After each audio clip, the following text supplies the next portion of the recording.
right. Can you guys hear me well? Perfect. Thank you so much for the introduction, and thanks for joining us today. If you're watching the live stream, thanks for tuning in. So this will be essentially the last one of today's EVM-related sessions that were kind of structured like an EVM mini summit here at Devcon. Last year we had a full day of EVM summit during DevConnect, and a lot of aspects of today's topics were actually covered there, but we will see what's new and highlight some of the takeaways from last year's panels as well. So thank you for the panelists as well for joining us today, and I would like to first ask you to briefly introduce yourselves and your involvement with the topic and EVM. Let's start with Alex. Yeah, it works. Okay. Yeah. My name is Alex. I'm part of the Epsilon team, which you may have heard here a couple of times today. We do research focusing around the EVM, and we also did research on WebAssembly. And obviously, because we focus on trying to improve the EVM, one of those big proposals is EOF. The other one is EVMX. I'm definitely very bullish on getting those out. And we have been working a lot on mainnet, so obviously I'm in favor of getting these improvements to L1s as well, not just L2s. All right, my name is Daniel. I've been in the Solidity team since 2018. Have been the lead of Solidity for, I don't even know how long, a few years now, I think. And yeah, so we are the ones that actually need to generate code for the EVM. So yeah, we also would be highly appreciative to have EOF everywhere and including L1s because, yeah, we will get into that. But yeah, we are in the Ethereum Foundation right now. We're spinning out of that in the Argo Collective. Is anybody interested in that? There is a recording of a talk the other day. But yeah, that's it. Hey guys, I'm Matt. I go by lightclient on the internet usually. I work on the Go Ethereum team and have been working on some of these EVM ideas for a while. Worked with Alex quite a bit on phase 2 for ETH2 back in the day, thinking about what new execution environments in Ethereum could look like, and also have just spent a lot of time since this concept of the rollup-centric roadmap was released, thinking about what the interplay between L1 and L2 rollups would look like. Hey, my name is Mark, and I am a contributor to the Optimism Collective. We maintain the OP stack, which powers a bunch of different L2 networks. Our goal is to commoditize stage 2 rollups so that anybody can use our free software to deploy a stage 2 rollup really easily. I've written a bunch of Solidity and have worked a lot on upgrading smart contracts that are running in production, that hold lots of money. I've hit lots of different, edge cases with doing upgrades. And yeah, I worked on EIP 1153 a little bit, was able to upstream that into Geth, so have some experience working with, the EVM, and yeah, I'm interested in just scaling Ethereum generally. Cool. Awesome. Thank you so much. So I will address most of the questions to one of you, but if anyone has any additional thoughts, feel free to just jump in after. So the EVM has been targeted for improvements pretty much since the early years of Ethereum, and there are several related elements in the roadmap as well. But there were always some other priorities in previous hard forks, so there hasn't been too many significant changes happened around the EVM. So far, but there are a lot of progress was made when it comes to R&D. If you listen to Danu's talk on Tuesday, or even today, he gave a really good summary on that. Yeah, and there are a bunch of new directions, and it's definitely gaining more attention recently. So Alex, you've been involved with EVM R&D for a very long time. But do you consider some major milestones when it comes to EVM improvement? Also, how do you see the future, the current roadmap elements? How do they build upon each other, or how do they interact with other roadmap elements? And maybe also just touch a little bit on the ZK aspect, like how could these changes make the EVM a little bit more ZK friendly? How much time do we have for this question? Well, try to give a very brief summary. Yeah, I think some of these questions were addressed in like previous talks, especially the ZK element. I mean, as you said, EVM has seen like different stages of development, and sometimes it had more focus, other times less focus. I think generally, maybe the first year after Ethereum launched, there were more quicker changes, like reverts were added. There was like, quite an important improvement, and maybe shifts were added sometime later. But most of the development on EVM has been more reactive regarding state. So most changes were gas related. How do we deal with the state? How do we improve cost around the state? Or fixing something like the Shanghai attacks. Or making changes around like the beacon chain integration, like the merge. And focus was less so on improving the EVM itself. There have been, I think, some initial L2s, some were more explorative. People were always really curious at improving the EVM. But there was one direction where people spent most time on is the precompiles. They wanted these big features which you couldn't achieve in the EVM. And so they opted for like maybe an easier way. It turned out to be not an easier way. In some sense it is, other sense it isn't. Some of these precompiles have a lot of complexity. They seem simple. Turn out they have consensus bugs every year. Some of them have taken more than 4 years to get adoption. Like the BLS precompile, it's still being discussed. And so with all these in mind, we have been, in Epsilon, we took like a detour to see like WASM, would that be an option? We came back to EVM, that EVM is actually not that bad, but it does need a lot of help to make it better. And right now we have a lot of adoption around EVM, so that's the reason we really want to improve the EVM. And to touch like on the roadmap, as I mentioned, EUF and EVM Max, I think is like a good direction to go. EUF gives you like a baseline to build up on, but it also introduces a lot of like improvements. If you look at some benchmarks, there are some benchmarks regarding code size and gas usage. There are improvements to be seen there. And there have been some other benchmarks regarding ZK. Just to touch on it quickly, one issue in ZK VMs is they may need to translate the code. And if you translate the code, you need to keep access to the code. You cannot only use the new translated version. With EUF, you remove like code inspection, code introspection, so this problem goes away. Another big issue is like the gas cost. The gas costs are really tuned to like regular computers. And some of these things the EVM has, they would translate really differently in terms of computational cost on ZK. Removing gas introspection in EUF also removes this problem. So we've seen some good benchmarks that a ZK application of EUF reduces proof sizes, reduces proof generation time as well. So all of this seems to be positive, but yeah, of course, there's still a lot to be done going forward.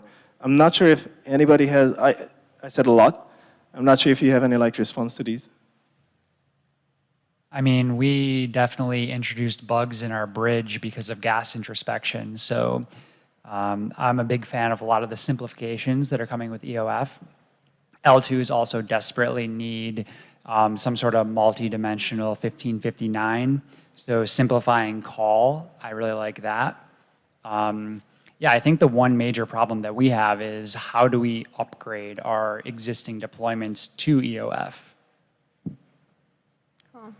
Thanks so much.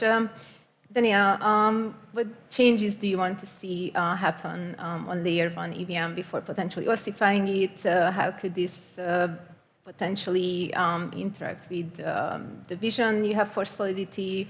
I know there will be a talk on Solidity later, so hopefully no spoilers here.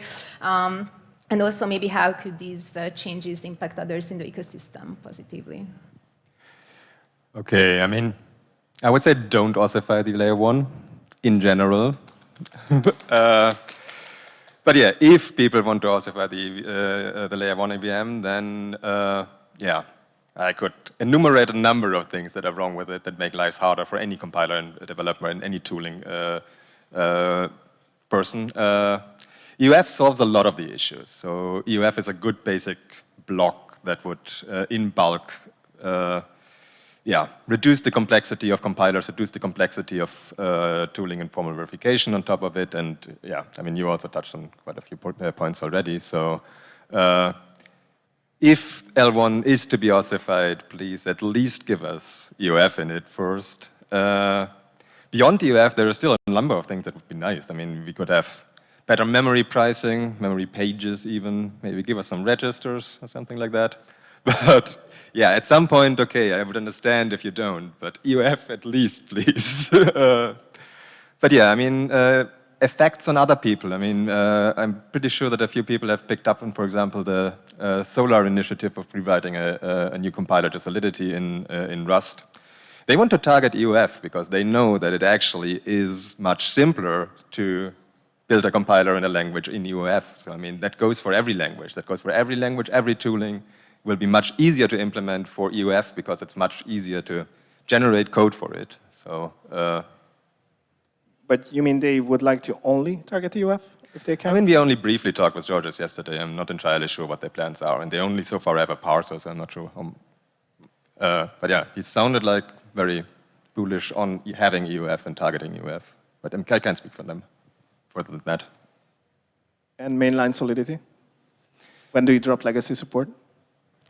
I mean, we would love to as soon as possible. It's a mess to generate code for the EVM. So, I mean, we do have for quite a while. I mean, I spent quite some effort on the Shanghai version of EOF. We wanted it then. I mean, we have a delayed roadmap already because it didn't get in then.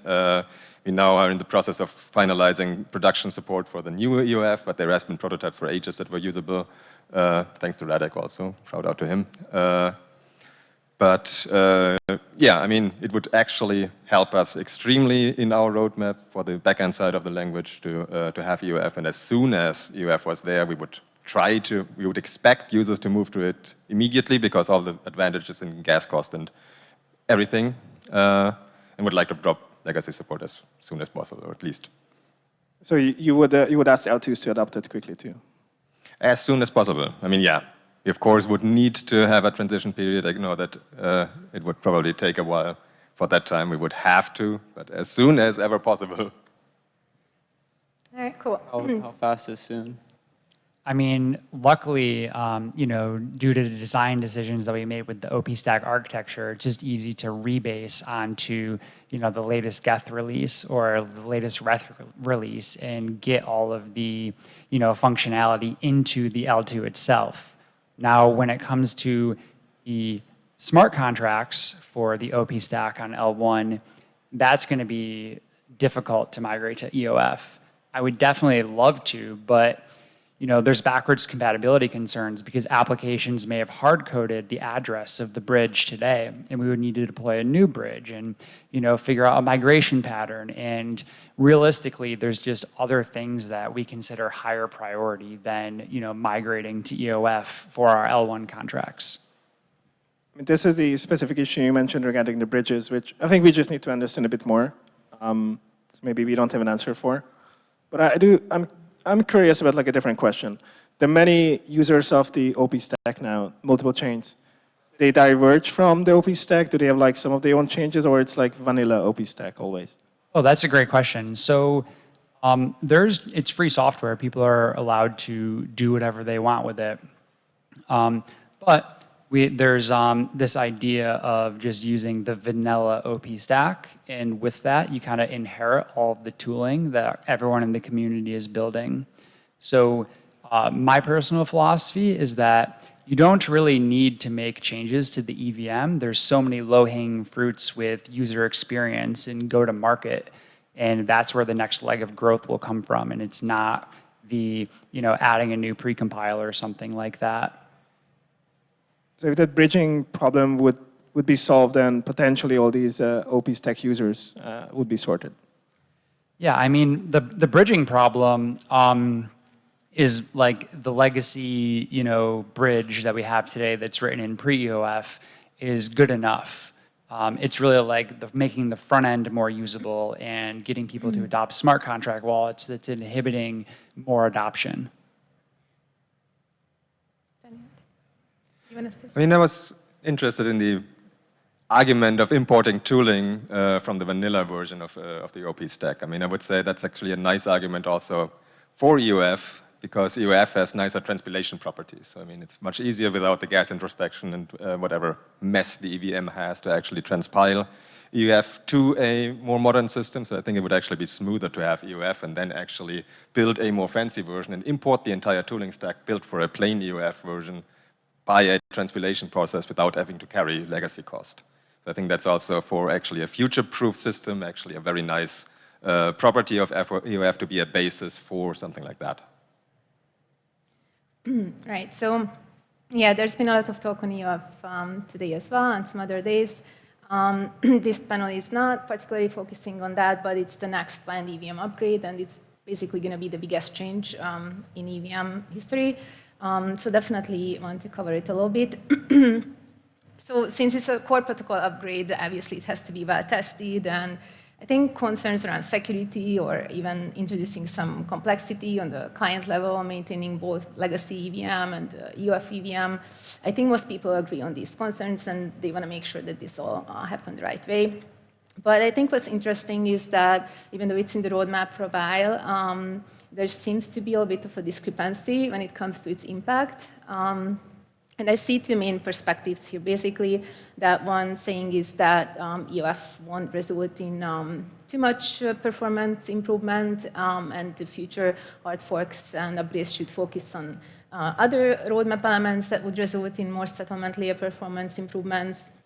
And the other one is that basically EOF is not really about performance, but it's just an absolutely crucial step to make the EVM to like a more mature virtual machine, even maybe help introduce endgame features and make it more ZK friendly.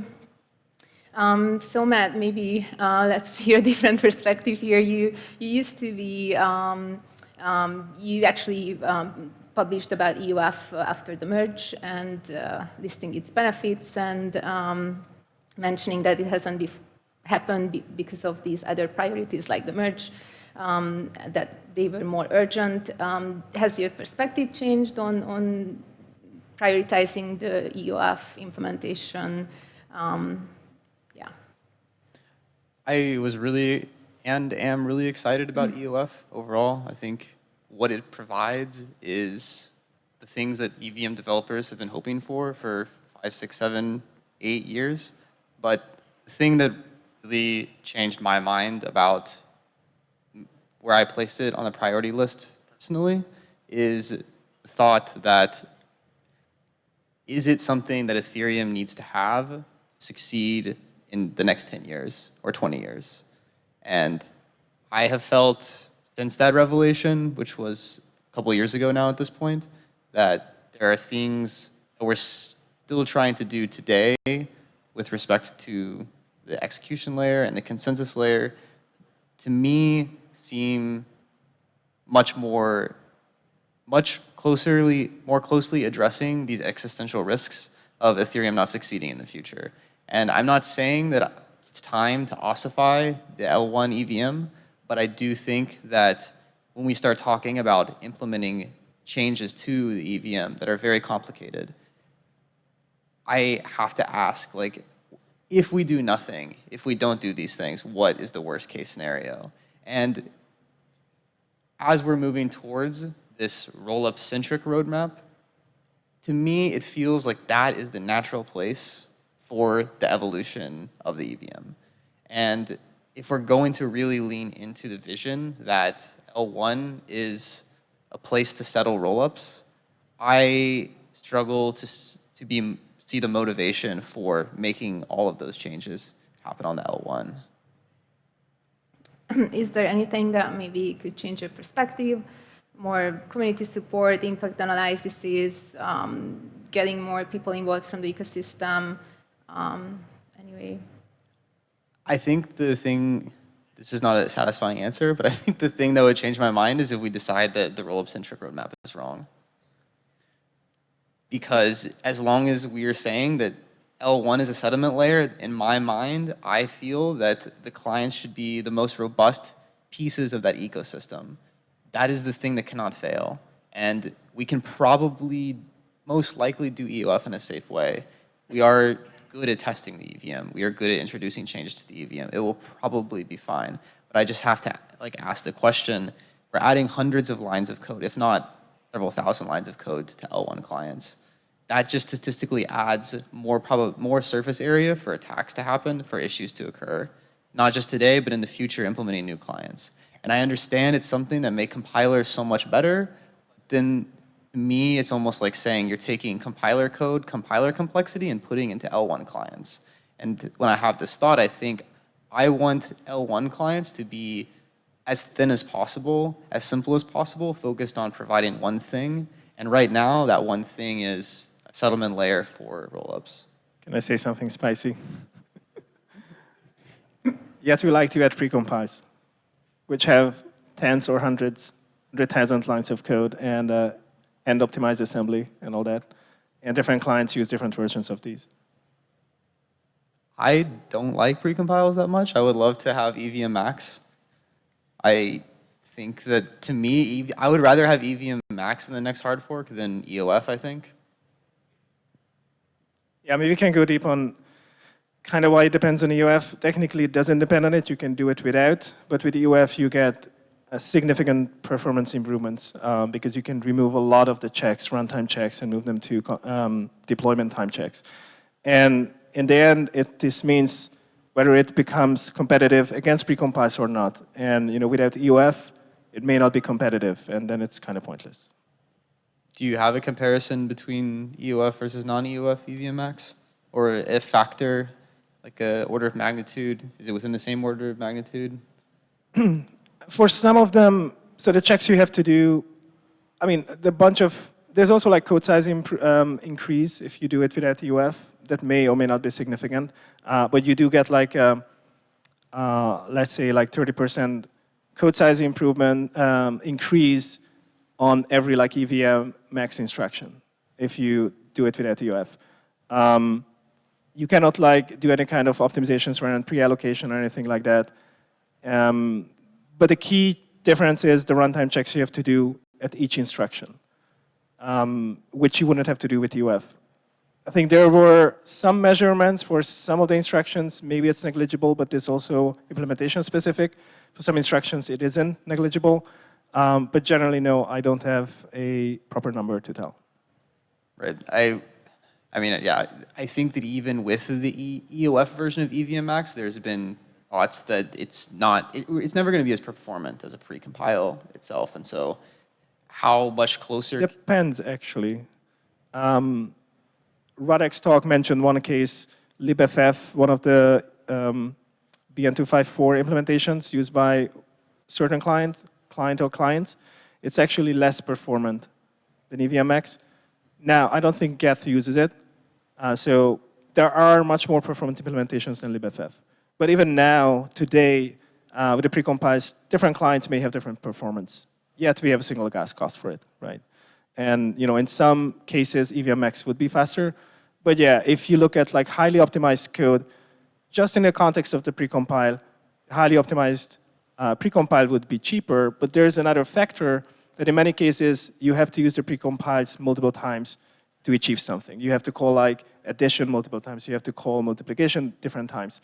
And the precompiles use a different form. You have to translate back and forth. With EVM Max, you can skip all of this. You can create highly specific implementations for the use case. And so you may have better performance because you skip all of those overheads as well. So would you say the biggest argument, like let's say the difference between EOF EVM Max and non-EOF EVM Max is fairly substantial, you would say that the most important reason to have EOF on mainnet is allowing people to implement whatever cryptographic primitives they want without being blocked on waiting for precompiles for those. Like what types of things are you hoping for EOF? With EOF? I mean, EOF is great, but I'm thinking like, why does it need to be on L1? And like one thing I'm hearing is that there are precompiles, and I agree with you. We don't want to put that many more precompiles on L1. But then the question is like, how many more precompiles do we need? Is there going to be one more precompile that all of the zero knowledge rollups will be able to use? Probably not. So then to me, there's always one more. So then to me, the argument that makes more sense is that EOF gives you this ability to write any kind of cryptographic primitive that your rollup is going to need to verify its zero knowledge proofs. Yeah, so I mean with these precompiles, I think it's also like another aspect, there were, if you look at when they were proposed, there were like a hotspot. I think 2020 was a hotspot where people were really, 2019, 2020, when they were like really feeling, okay, I can just propose this, it may happen. There was a lot of activity, you know, a lot of new curves and use cases, and people kept proposing. And then as time went on and nothing was accepted, they slowed down. Oh, why would I propose it? Nobody's going to do anything about it. So there may be like this other aspect that if you open up the space, the ability to prototype new curves and new use cases, there may be, you know, a lot more stuff spawning up there as well. And like another thing which never has been, I think there may have been like discussion with the precompile, but Stark verification. That hasn't been covered, but this would be able to also help in that. But generally, EVM-Max spun out, EOF spun out of EVM-Max. So the core idea was still WASM trying to introduce, remove the precompiles, and you know these are primitives you need for it.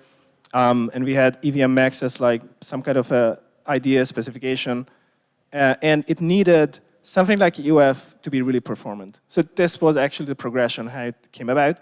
But we ended up, those optimizations EOF provides, which are beneficial to EVM-Max, they're also beneficial to contracts, and gives like an upgrade path. One to mention is, you know, address space extension, which has been an interesting idea in order to do like state expiry. EOF would also be providing a path forward like address space extension. Even the current version addresses it mostly. And that could open the path to state expiry. Now, of course, we always have this question of legacy, and you know, it's like a big can of worms. Daniel, did you want to add something? I mean, yeah, I mean, I also find it always a bit surprising to hear this kind of like, if L1 only is the settlement layer, then why does it need any more changes? I mean, the settlement layer is very relevant, the performance on it is relevant, and the correctness of it is relevant. And I mean, if people knew what compilers have to do in comparison to non-EOF code, they would probably scream in fear and run away from anything like that. So I mean, these things, I mean, of course, for settlement layers, you have a few contracts that can be formally verified with large efforts, but I mean, still, I mean, all of that becomes easier, that the settlement layer becomes faster, it becomes more robust and verifiable all the way up the stack. And I mean, this complexity that, I mean, it's fair to argue that it's good to have not that much complexity in the clients, but I mean, avoiding this complexity in the clients produces an enormous amount of complexity up the stack the entire way. So I would at least be careful in weighing that. Now, you might ask, why doesn't an L2 just adopt EOF?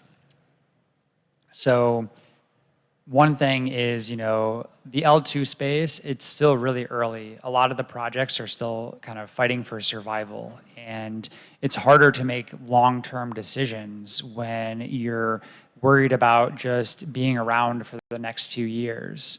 So I think that we need to see more L2 ecosystems reach escape velocity before they'll be able to, you know, think longer term and do things like EOF. There's also the problems of, you know, there's like barely any stage 1 rollups in production today, right? Like most rollups, they're stage 0 still. It's really, really hard to even get to stage 1. It was way harder than I thought it would be. And, you know, we're not done. We're still working to get towards stage 2. And we need to make sure that all rollups can eventually get to stage 2. And until that point, it's really difficult to think about, you know, pulling EOF into, you know, an L2 client. Yeah, and that perspective makes me wonder if we are getting ahead of ourselves and we're not letting the ecosystem develop, and we're trying to force something that is going to happen naturally on the L2s and sort of top-down dictate what it should look like by pushing it onto the L1. I mean, anything that comes to L1, we automatically inherit as L2s. We learned that. Yeah, I mean, you know, thank you for 7702, super hyped about that one. Yeah, I mean, another concern is, you know, it's way less likely that all of the developer tooling will get built if one L2 ecosystem adopts it. So when L1 adopts a change, there's basically a guarantee that all of the tooling will, you know, accommodate that change. So that's like another risky reason as to why an L2 wouldn't want to adopt something before L1 does. I still feel like this is a very near-term focused thing. Like, I think that if you take a step back and you think in 5 or 10 years, I don't really see a reason that everybody will still be locked in on EVM equivalents if we have reached stages 2 and we're comfortable. Like, rollups are going to want to differentiate, and they're going to have more resources, and they're going to find applications that reach 100 million users or 1 billion users. And once you get to that point, then the developers will come, and you're going to be able to create totally different ecosystems. I mean, there's still the argument that the transpilation properties of EUF compared to legacy EVM make all of that easier. So, I mean, even if that eventually is the goal and will eventually happen, it's much better to have a basis of EUF for that. Sorry, what type of transpilation would you want to do in that? I mean, if you want to bootstrap a new set of ecosystem for a new EVM, then EUF can be transpiled to that new version and inherit all the tooling without building it from scratch. And then you can import all the tooling and extend from there. With legacy EVM, that's much harder. I mean, are we just not overly focused on reusing things and not starting from scratch? I feel like you went down this path with eWASM. You know, we were all having these ideas, like, let's just reuse the tooling around WASM. And then we got... Turned out to be, yeah, I mean, turned out that, you know, the time spent on that, like how many years, 3, 4 years, during that time, EVM tooling caught up, you know. We had what was it, anyway, you know, we had all these frameworks, we had debuggers, those were lacking. Taking maybe a step back to where you started the answer to, I think, yeah, we started this question a while ago, and you had a long answer, you know, what changed your mind, and I think that was a reasonable answer, and I do agree with a lot of it. I think it just misses one point.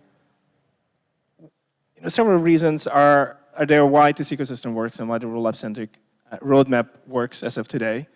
I think one important aspect which we don't talk that much about is really the developer experience, and that each of them have the same EVM. You write a project, an application once, you can deploy it on any of them. You can optimize for whatever you're optimizing for, whether you're optimizing for the given user base on a chain, or you're optimizing for the cost, for the speed, or you optimize for the longevity and you go for mainnet, you know, it's much more expensive. But you can deploy the same thing, not only the same smart contract, but everything around it, you know, the RPC and everything is the same. You can write once, deploy anywhere.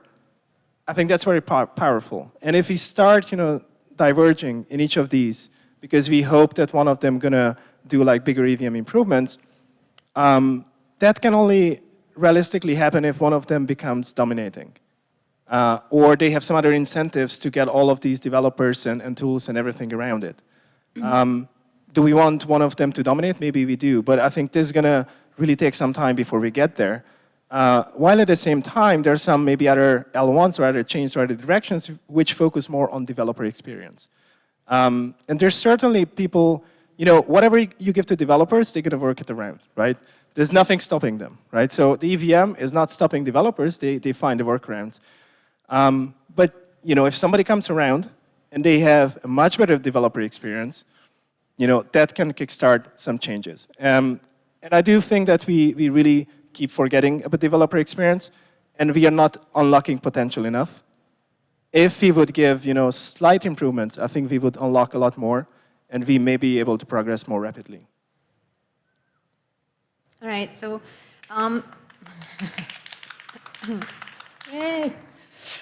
Cool, so let's maybe go back a little bit to that suggestion to move developer experience improvements to layer 2s, and Mark, you kind of answered part of that question that a lot of layer 2s and ZKVMs are currently basically focusing on performance improvements as well, optimization. So developer experience is in the plans, but it's not necessarily in the near future. I think in the last couple of days, there were a lot of talks, actually, that surprisingly, they had a lot of plans to improve developer experience as well. What do you think the timeline is here? And also, could things like standardization or these kind of initiatives maybe help with this to speed this up? Totally. Yeah, I mean, I think that right now, it's the developer tooling, the developer experience, and like the end user experience that is inhibiting the growth of the ecosystem as a whole. I think that at least,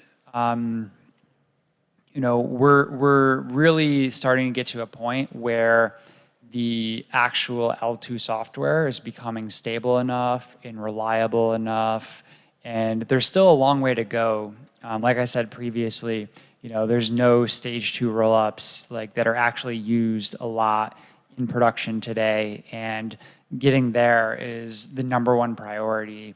We do want to improve developer experience along the way. And I think with regards to, the ZK EVMs and the kind of the fault-proof VMs, those are definitely getting hardened. I know that there's a lot of great ZK VMs that have come out that you can just take, say, Rust code and compile it and stick it in the ZK VM and not need to implement all of the EVM changes by hand at a really low-level abstraction and interact more closely to all the circuits and everything like that. So as these ZK VMs become more and more optimized, I've been being told that there's orders of magnitudes of optimizations coming over the next few years, where I think it'll be a lot easier to just take any arbitrary L2 software and be able to create ZK proofs for it. I think the idea of ZK rollup and optimistic rollup is kind of fake. There shouldn't be a distinction. It's just a rollup. This idea of optimistic or ZK, that's a property of the bridge, and that's not a property of the rollup, right? The rollup is not the bridge. They're two different things. I think this is a really big misconception. And I think that, we're going to get to a point where all the ZK VMs are good enough that the stacks that are based on optimistic rollups will be able to just adopt it. Okay, cool. So I would like to talk about this layer 2 focused EVM standardization initiative, which is actually an actual practical step towards layer 2 standardization. This was launched last year, introducing monthly roll calls and RIPs, or roll-up improvement proposals. And they've been happening every month. And basically, these are optional standards for layer 2s to adopt if they want to. Has your team been involved in any of those? Totally. Yeah, we have reviewed a bunch of them. And I've personally attended a couple of the calls, and we also adopted I think it was maybe RIP 7272, the P256 precompile. I think the RIP process is really useful for kind of de-risking more fragmentation between all the different, roll-up frameworks.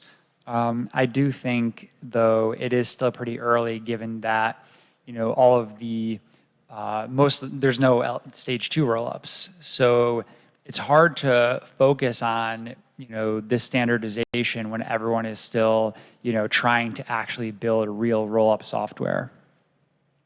Okay, right. So on a recent roll call, there was also something new introduced, which is called, it's like a layer 2 EVM common core. Basically, I think the point is for layer 2s to be equivalent with each other, but not necessarily with layer 1 anymore.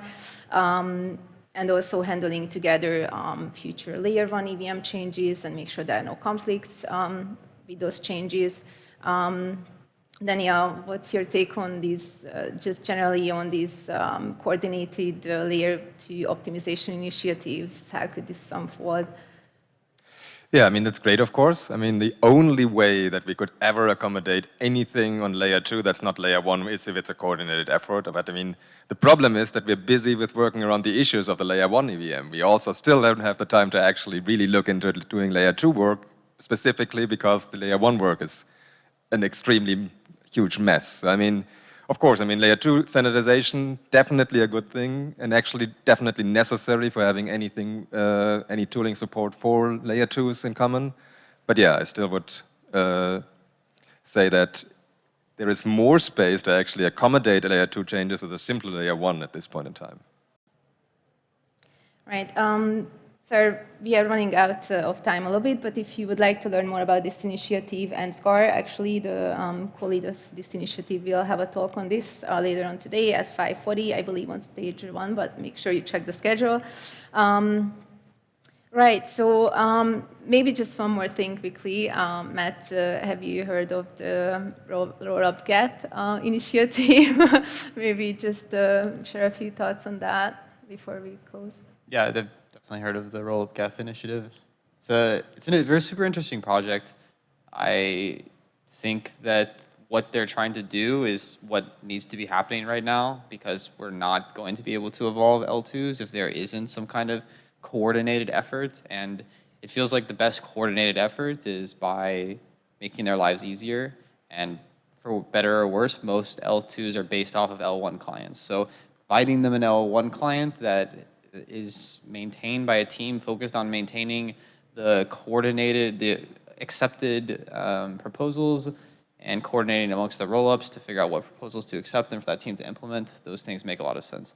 I am just very curious to see how it ends up evolving over the next couple of years. Like Mark said, you guys are super busy getting to stage 2. And yes, you can just change your upstream to be a different client, but I think that the reality is going to be a lot more complicated than that, as these things always are. Okay. Yeah. Totally. Having this kind of neutral roll-up geth is great, but it does add some governance risk to the supply chain. So I imagine that it will need to be relatively conservative with what actually ends up in it. And yeah, I think that in an ideal world, nobody needs to use a fork of geth, and you can just import geth as a library and kind of decorate it with extra functionality. This is one thing that is kind of interesting about the Reth project, where Reth is kind of looking at L2s as customers or users and tries to build abstractions that make it easy for users to or L2s to build into Reth. But with geth, it's important to be credibly neutral. So there's trade-offs here. All right, cool. So we have 3 more minutes, actually less. Anything you guys would like to highlight or any takeaways from this panel? All of you, maybe. Let's start with Alex. Well, I mean, I have questions on. Okay. I'm not sure if you have time for those because we will have a bunch of. Yeah, maybe we have the Q&A as well. Yeah. Maybe some of this is covered, but the EVM Common Core.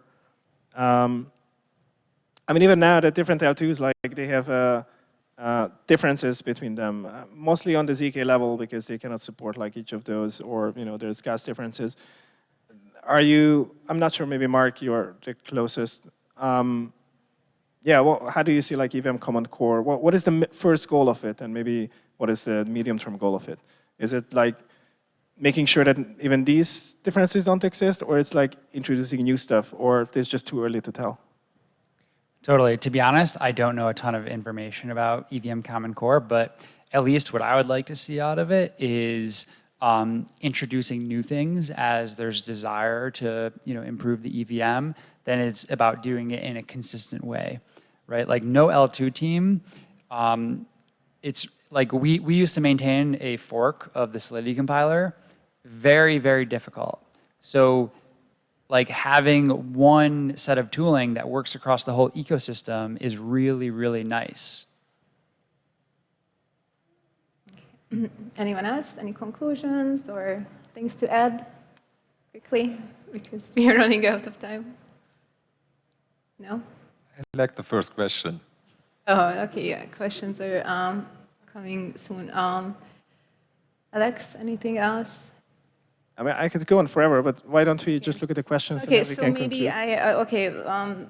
do you think that any of these layer 2 standardization initiatives could help with shipping some of these changes faster on layer 1? Maybe some layer 2s adopt those and it works, and then maybe the Geth team says okay, fine, it works, it didn't break anything. Could this, do you think it could improve this? I mean, my fear with this idea is that L1 teams love to touch the standards. They love to leave their little marks on them and modify them just a bit to fit L1 perfectly. And I struggle to see how we're going to do anything complex on the layer 2 first and then bring it exactly as it is on the L2 on the L1. Even just with the P256 precompile, the L1 dev say, maybe it's at the wrong address. Maybe we should move it to a different place. BLS, we're trying to figure out like what is the exact parameters that are going to go into these functions? Where are these functions going to live? Like what are the addresses of these precompiles?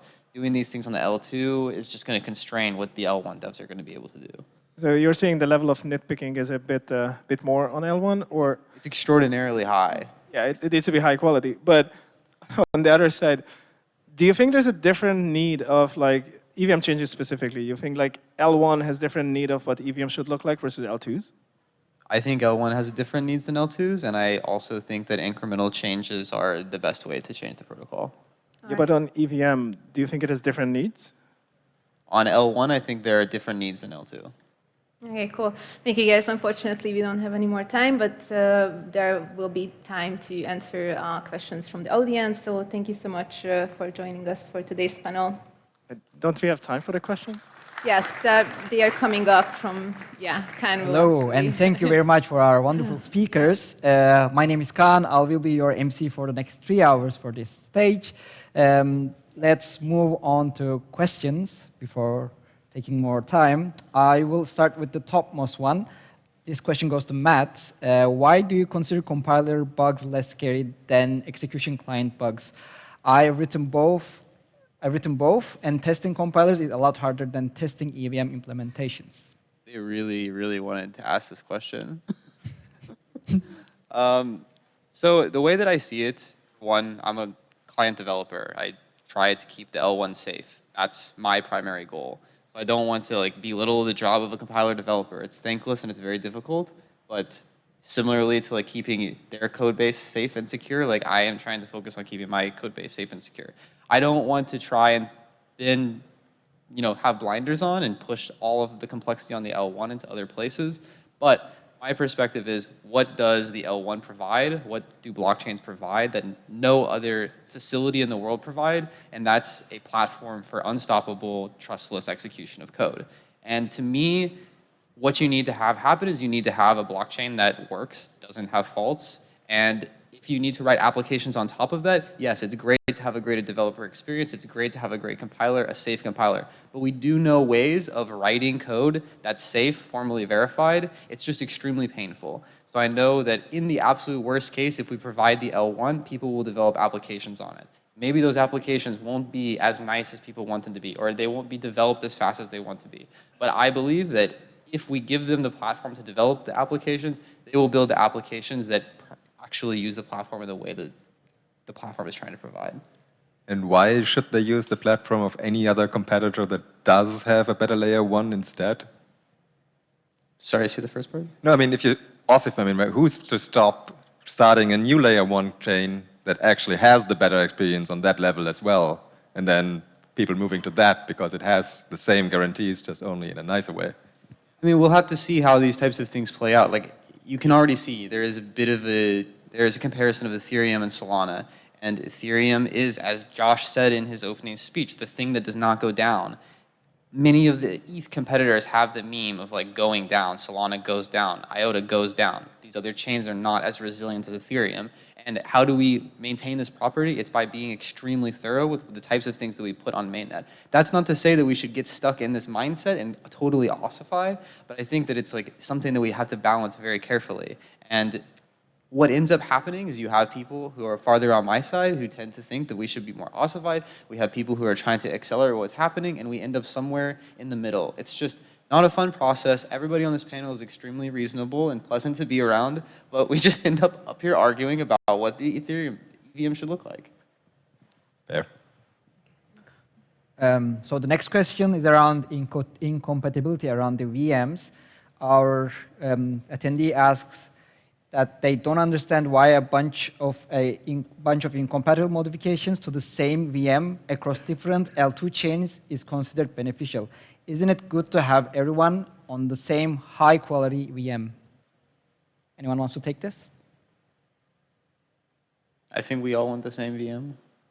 I mean, we all want the same VM, but at the end of the day, it's a free market for, you know, scaling Ethereum. That's kind of like what the L2 centric roadmap is all about. So, you know, any project has the right to modify the EVM in any way. But you know, the reality is that there's a huge cost to modifying the EVM just because the tooling is so important. I think this goes back to what you said earlier, that if something goes to L1, it's inherently coming to L2. We haven't seen yet it happening the other way around. Maybe with the one precompile now, maybe that could be the first occurrence. But this basically, you know, this question is if you do get it on L1, the same high quality stuff, we ensure that everybody gets it. If some L2 adopts something, maybe another one adopts something else, it's unlikely to ever reach L1, so there's going to be, you know, a lot more diverse version of VMs. We have new questions coming in and the leaderboard changing. The next question is, what will be Epsilon's focus after EOF? I guess I can take this. It's EVM Max. Thank you. The next one is, in what ways could alternative languages, i.e. Move or others, bring new functionalities to Ethereum dApps that the current EVM lacks? I mean, I guess I can try to take that, but I mean, all the languages have the problems of the EVM as long as the EVM is the target. So I mean, there's only so much that the language level can do. I mean, you can try to have complex compilers that try to work around the issues of the EVM. There can be languages that are designed in a way that are more, in which that's easier, but yeah, I don't think that the language level is the level to solve the issues that the EVM currently has. Adding an alt VM, you know, at the end of the day, if we think about alt VMs, like one of the big bottlenecks in the EVM is, you know, like I/O, like reading and writing. And a new VM is not going to solve that. It's still going to be just as expensive to read and write from disk.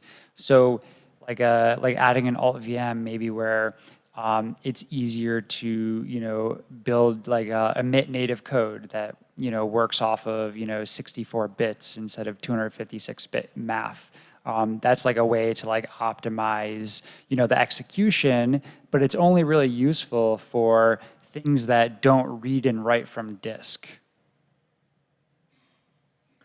So the next one is around the EVM again. Is EVM going to stay overall the same throughout the next years, or is there any possibility for radical changes to update to modern architecture targeting smart contract needs? I guess there is one change. Listen to the panel. Yes, I guess there's one change upcoming. I hope, at least. Yeah. Right, then the next one. Discussion here suggests the rollup-centric roadmap reduces the complexity in L1, yet with the diversity, it means compared to native homogeneous ETH2 shards, isn't the opposite true? Whose complexity on L1? His, not mine at least. Moving on with the next question. Our attendee finds it funny that somehow L2 is going to innovate, but we just heard they need to be conservative about gas changes. Why do we think that L2s are going to innovate more than L2? You know, I think it really depends on the particular L2 ecosystem. You know, some L2s like, you know, Fuel, Starknet, like they're very, very different. So anybody has the right to build really any sort of L2 that you want. There's just some L2s that, you know, want to be more similar to L1 so that they can adopt all of the tooling that exists and, you know, maybe contribute improvements to the same tooling so that L1 also gets the improvements. So yeah, I think that the reality is that the bottleneck for adoption today is based on user experience in go-to-market and not improvements to the EVM. I also think in general, like with L2s, you have the opportunity to try many different flavors or have different focuses, whereas the L1 is this singular thing.